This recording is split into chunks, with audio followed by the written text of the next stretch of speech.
the Minnesota Vikings. The Minnesota Vikings are plus 290. Michigan man, J.J. McCarthy. It's his team. It's his franchise now. Kevin O'Connell said, bye-bye, Sam Darnold. After that playoff game against the Rams, they said, nope, we're not paying you. Made our decision easy for us. Have fun in Seattle. J.J. McCarthy is taking over the reins here. I'll start off. My concerns with the Vikings are flat out, one, what are we going to get out of J.J. McCarthy? Two, the wide receiver position, which is usually this is the best outside of the Bengals in the league, is a little dicey this year with Jefferson not coming into the season 100%, Jordan Addison dealing with the suspension. You're looking at Jalen Naylor to start taking up a much bigger role on this team. They're desperately trying to get Adam Thielen in the building now from Carolina. I have concerns with the wide receiver room with the Minnesota Vikings. I think the offensive line is better. I think the defense is going to be just fine. I really think it's the wide receiver room, and what are you giving J.J. McCarthy compared to what Sam Darnold was dealing with last year? Do you still have those same wide receiver concerns week 4 when Addison's back? No. Well, as long as everyone's healthy and good, I don't. But those first few weeks could be shaky for J.J. McCarthy's confidence. I also don't like that McCarthy's having to start primetime Monday Night Football. If you're worried about the receiving core for the first 3 weeks, at Chicago, one of the worst defenses last year in NFL. Falcons, notoriously bad defense, although they did do some things to address it. I don't think we're going to see that. And then week 3, you get to host Cincinnati, historically bad defense. So if you're worried about the wide receiver core, maybe you can afford to miss Addison. I say that loosely, like of course you want him in your lineup. But if you had to choose 3 games to not have your second best wide receiver, who's a wide receiver 1 at a lot of other teams, I would have to think those are probably the 3 games that you want to miss him for, and then he comes back for the Ireland game against Pittsburgh. That's fair, but the other thing is, how does that help with J.J. McCarthy? Because what are we getting out of J.J. McCarthy? That's going to be everybody's question going into this year with the Minnesota Vikings. And I can go here. Look, if J.J. McCarthy was with almost any other franchise or any other team, I would be so out on J.J. McCarthy and say he is a lock to be a bust. You physically can't say that with Kevin O'Connell because he has been able to work with any quarterback that walks in the door in Minnesota. He's even made Nick Mullins work, Case Keenum. It does not matter. Sam Darnold, he revived his career, got Sam Darnold paid. He's probably going to be fine with J.J. McCarthy, to be honest. But if J.J. McCarthy is going to the Tennessee Titans with their situation, I don't think anybody's high on J.J. McCarthy at all. Well, aren't you guys thrilled to see how J.J. McCarthy's best skill in college translates to the pros? Snapping the ball and handing the ball off. Yeah, I can't wait to see how McCarthy does that. I think that's going to be great. You saw what he had to do at Michigan, Dylan. You saw it every week. Not much. Didn't have to do much. Wasn't it McCarthy at the helm when they did not pass the ball in the second half against Penn State? Wasn't that McCarthy? Yeah, but you don't have to when you're... Yeah, well, that's the thing. And I don't want to fault him for having a great run game behind him. I'm just curious what he looks like without a great run game behind him. The Vikings were 25th in the NFL last year in EPA on running plays. Aaron Jones is a fine running back. Jordan Mason's in this year to back him up. I think that's going to be a good tandem. But how much is Kevin O'Connell going to rely on the run? Will the run game be effective? That's my biggest question mark with this team. They were 9-1 in one-score games last year, 5-1 in games decided by 3 or less points. I just don't know. Third luckiest team in the NFL last year. Can I also ask something? Yeah. At what point do we think, okay, what if Kirk Cousins was a product of Kevin O'Connell more than... That is exactly the point that I made. Sam Darnold was tied for third in the highest turnover-worthy play rate last season. Are we willing to say that the Vikings wide receiver core, the run game, whatever it might be, made Cousins and Darnold look better than what they actually were? Yes, absolutely. That's been my point this entire time when we talk about quarterbacks. That's why I wasn't that's why I thought, okay, you got to give a guy like Bryce Young time because everything around him was so disastrous. The organization, the wide receivers, the offensive line, and then you look at a guy like Sam Darnold, who is in that exact same organization, goes to the Minnesota Vikings, and all of a sudden looks like a potential MVP candidate. So are you going to tell me that J.J. McCarthy does not have more talent than Kirk Cousins or Sam Darnold? I am going to tell you that. Give me a break. Ooh, You're kidding. I don't know. You're I kidding can't right now. You can't Maybe sit there. Kirk. More running ability. That changes the game right there. He's a better rusher than both. We haven't seen it. What have we seen from McCarthy in his years in college? What have we seen to make me think that? He didn't have to do anything. And that's not his fault, but we haven't seen it. Why are we doing this preview then? If we're talking, we haven't seen J.J. McCarthy play in the NFL. We saw it in college. That's what I'm saying. We saw it in college when we had to turn around and hand the ball off to the running backs. Saying he has more talent than Kirk Cousins and Sam Darnold might be tough. I think that's insane. Of course, we don't know yet. The upside, you have to imagine J.J. McCarthy's upside is more than Kirk Cousins or Sam Darnold.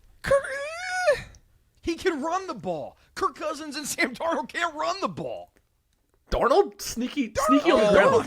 Darnold can sneaky. Darnold probably has a better arm than J.J. I'll give you that. But they do not run the ball as well as J.J. But also, J.J. will be in 0 designed runs this year, I feel like. I don't know about that. I don't think it's a point of contention, but I don't know about that. We'll see. I think there's going to be a lot of play action, short throws, get the ball in the hands of your playmakers early. Don't make McCarthy do too much early on. I think we'll see a lot of that. Early on, yes, I agree. And that's we had that with Texas Ohio State. Any new quarterback, you want him to get comfortable. I think that's more than fair. But listen, we have a system here that have made Kirk Cousins and Sam Darnold playoff quarterbacks. I don't know why we're going to sit here and say that the same can't happen for J.J. McCarthy. It's a better offensive line, let alone anything else. Well, okay, you've got Christian Darrisaw back at left tackle. I think Brian O'Neill is a fine right tackle. Those are great. But the interior of the O-line has 3 new starters. One of them's a rookie. They were 29th in sacks per game allowed last year. They allowed 24 they sacks will be better. and 192 pressures. So they might be better, but are they going to be good? Freeze coming in from the Colts. He's almost 87 rated. I think he's a strong piece in that interior. Kelly, okay, I'll give you that. He's better than what they had in Bradbury last year. There are improvements to the offensive line. Listen, and the defense is going to be as good as it always is. Brian Flores calls a tricky, not gimmicky, tricky defense, blitz-heavy defense that throws people off. I think this Vikings team is going to be very good. I don't know how you can take a system that has produced a good quarterback in Kirk Cousins and a good quarterback in Sam Darnold, and then you see Kirk Cousins go to the Falcons and get benched. It's like, it feels like with this system, anything can work, and you're not going to convince me that J.J. McCarthy's ceiling is not higher than Kirk Cousins or Sam Darnold. You're just not going to convince me of that. I believe that. I don't know about you, Carter. I believe that. I don't think McCarthy's going to be a great NFL quarterback. I'm not willing to say that, though. Like I said, if McCarthy was in a different organization, I would very much be willing to say he wouldn't be as good as a Kirk Cousins or Sam Darnold. But I agree with Dylan. It's Kevin O'Connell and this wide receiver core in Minnesota. It is the most quarterback-proof team I've ever seen, almost. Where if you're just a guy that can get the ball in the air, you're probably going to have success. And if you don't, it's going to be pretty damning, because a guy like Jaron Hall comes in and plays for a game, and you go, oh my gosh, it looks rough out here. Meanwhile, Case Keenum comes in, Nick Mullins, it doesn't matter. It doesn't matter. Kirk Cousins was dicing it up forever, putting up big-time numbers. I'm in on the Vikings. I wanted to be out on them. I'm not the biggest fan of J.J. McCarthy, but I have to be with Kevin O'Connell and Justin Jefferson. They make every quarterback look good. You are guaranteed to put up numbers, and like Dylan said, this offensive line isn't going to be the 29th rated offensive line. They're probably going to be run-of-the-mill. I would 28th. No, they'll be in the middle. They'll be in the middle. You guys have fallen into the media trap of J.J. McCarthy is a handoff merchant. That's not a media trap. I would it's not a media trap. Every single time J.J. McCarthy needed to make a big throw, he made a big throw outside of the Michigan State game where he was put in when he shouldn't have been. Right? TCU? That's real easy when you're running the ball for 5.5, 6 yards a pop, and then you run a play action in the middle of the field's wide open. That's not going to happen in the NFL. That's not going to happen with Aaron Jones as your lead running back. It also helps. No, I'm not going to do it. I'm Michigan TCU game was my wedding day. Those stats don't count. I wasn't watching. And then also, I was going to make a point about, I was going to make a cheating comment, but I'm not going to, because as a man who profited off the Michigan cheating scandal, I can't say anything, because Michigan winning the title did win me a lot of money that year. Yeah, is there somebody on the Vikings staff with the meta bands on, the red light on, recording all the games? Like, fully if not, exonerated. National championship has been confirmed as legitimate by the NCAA president. So. That's what I'm saying. Yeah, if the NCAA came out and said, "Hey, the championship doesn't count," do I have to give FanDuel my money back? That's a Probably. They'd probably sue you for it. They go into my bank account. And they're like, "We're taking this. We're taking that few $100." They wouldn't refund anybody that lost those bets, though. I'll tell you that. Yeah. Spoiler alert: Vikings are winning the division. That's my division. Oh, I still have the Lions, but I have the Vikings over the Packers. Let me offer up one more point on the defense. Overall, I think this Vikings roster is one of the most talented rosters in the league from just a talent standpoint alone. But you look at the defense, I thought this was very interesting. They were tied for first last year with 33 turnovers forced. 24 of those 33 were picks. And the secondary did have some turnover this year. Though that's the one part of the defense that actually has a couple new faces there.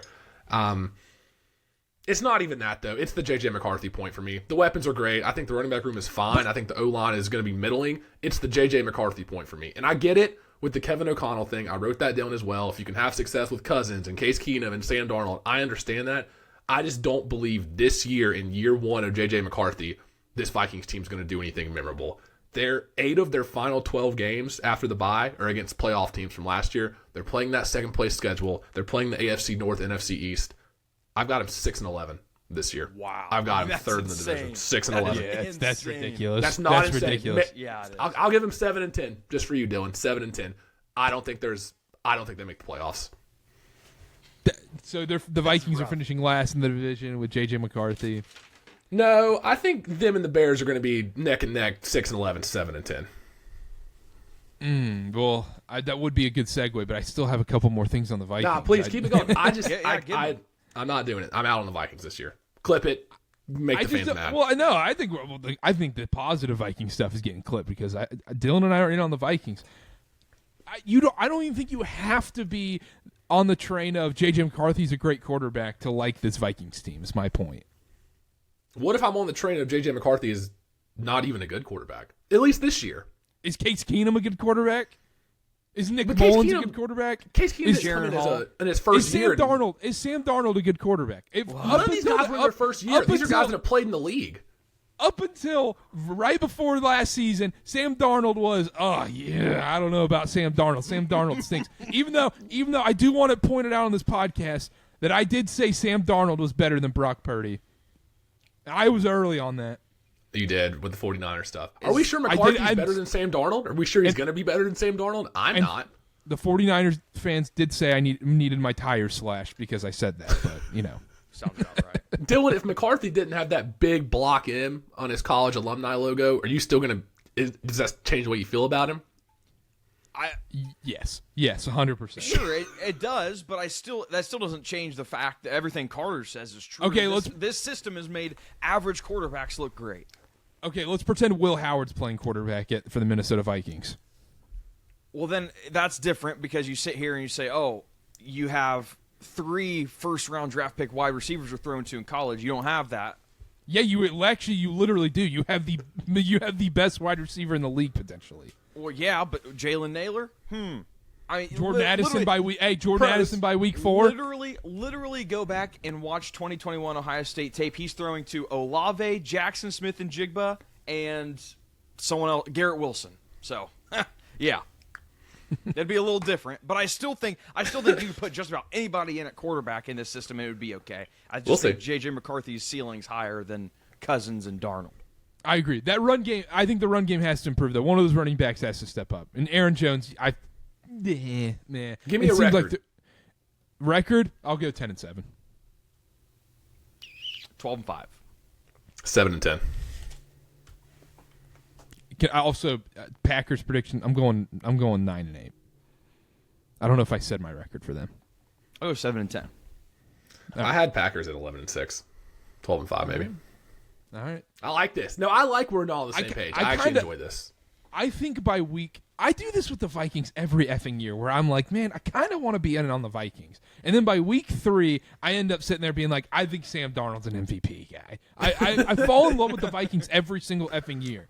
And it usually works out in the regular season, and in the playoffs, just the worst possible imaginable thing happens. It is a horror show every year in the playoffs. Every time. Every single time. All right, but I'm in. I'm in on the Vikings.